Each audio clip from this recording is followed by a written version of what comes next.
Hello mga guys, welcome back to my channel, Joseph Automotive mga guys. Yung flywheel na double mass. Yan, tignan nyo nangyari po. Ang lupit. Sir, buhatin mo nga ito. Linagyan natin ng, ng flywheel na single mass. Ito yung part number. Yan. Buhatin mo nga yan kung hindi maghiwala. Ito lang, ito yan. Tignan wala. Magkano labor ng palit oxygen sensor ng hatchback G4 ni Boss Ramon? Alin nakaraan? Pwede na sana yun, 500 na lang kasi mataas yung mahal yung nasa taas eh. 500 na lang, 500. Hello. Ayan, tignan nyo mga guys. Yung clutch disc pressure plate hindi magkaiwalay. Ayaw humiwalay pala, sorry. Kasi tignan nyo po, nalusaw. Ulitin mo nga sir. Oh, di ba? Parang naka-welding. Oh, ngayon mga guys, itong double mass na flywheel, pinalitan natin 'yan ng single mass. Ito yung plate na yung part number. Ayan, puntahan natin yung nakabit ha. Kasi sir, sila nakabit. Pagod na. Tayo naman, silipin natin. Oh. Ayan. Ang ginamit natin dito mga guys, single mass na siya.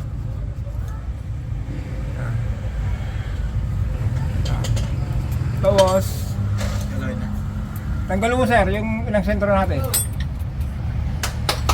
Ayan. Kasi mga guys, mahirap po niyan, no? Bigat-bigat. Kaya ginamitan natin ng panintro. Kung akasin nyo po, dun sa loob meron pilot bearing. Yes, yung scan. Magkano? 300 na lang. Magkano? Meron pilot bearing. Magkano? Pero dito wala diba? Kitang-kita yan. Walinis natin yan.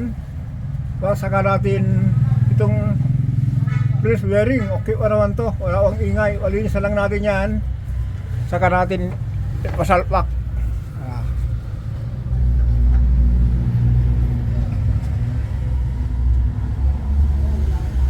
Lawan natin mga guys para makita.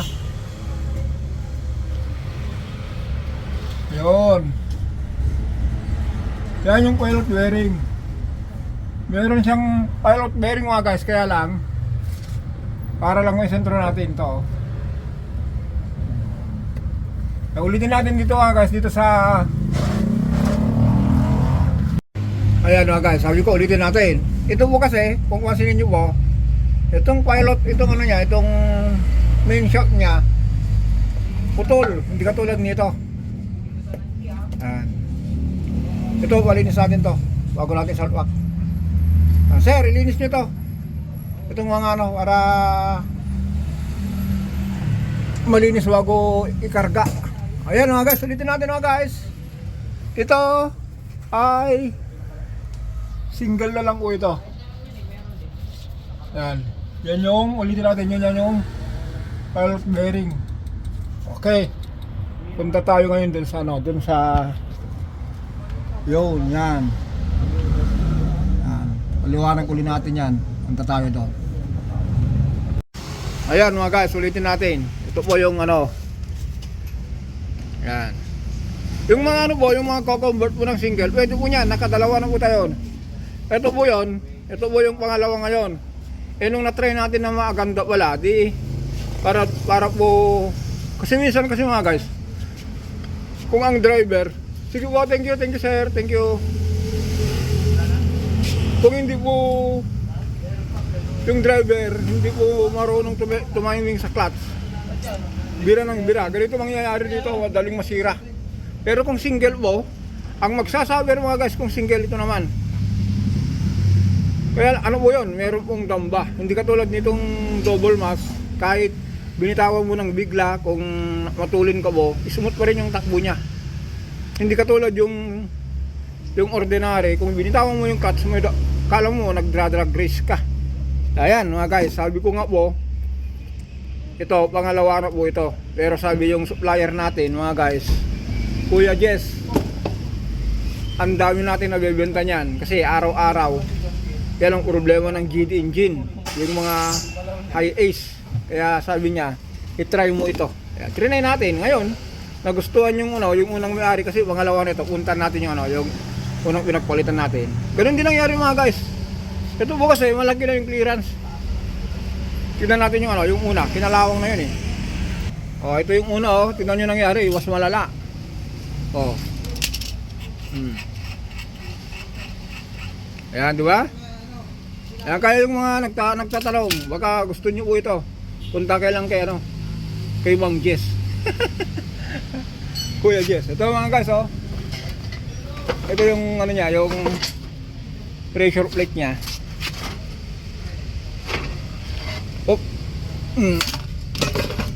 Diba? Yung isa kanina ayaw ayaw umiwalay kasi nanikit. Ngayon, meron pa tayong isang pag-usapan. Ito naman pang Ford Fiesta. Ito mga guys, yung Ford Fiesta natin. Kung nakita nyo po, baluktot raw. Ano po niyan? 3 exhaust, 3 intake ito. Sorry.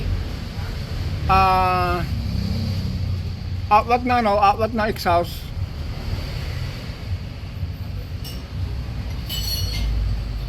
Dalawang intake. Ayan. Kasi nyo mga guys, kung wag baluktot, tingnan po ito. May kanya-kanya direksyon, may papuntang south, north, east, west. Pero ito mga guys, natin yan, napalitan na natin. Dito nyo po may kanya-kanyang direksyon ayan abangan nyo po ito. Ito yung hinome servicean natin sa sa Laguna. Ayan. Ito yung medyo malupit. Gagawitan tayo ng ng special tools para sa timing. Kaya abangan nyo mga guys, home service po ito. Yung mga gumagawa ng Ford,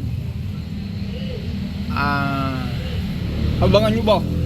O kaya yung mga beginners sa mga mekaniko kung paano mag-timing po nito. Kasi ito mga guys medyo mahirap kasi walang siya. Kung pansin nyo po, freewheeling, walang kunya, walang dowel, walang key o kaya susi. Kailangan lang nating rito. Makikita nyo po ito sa for the next day o bukas o Miyerkules pagka maservisan natin yan. Kasi yun nga po, naputulan ng timing belt.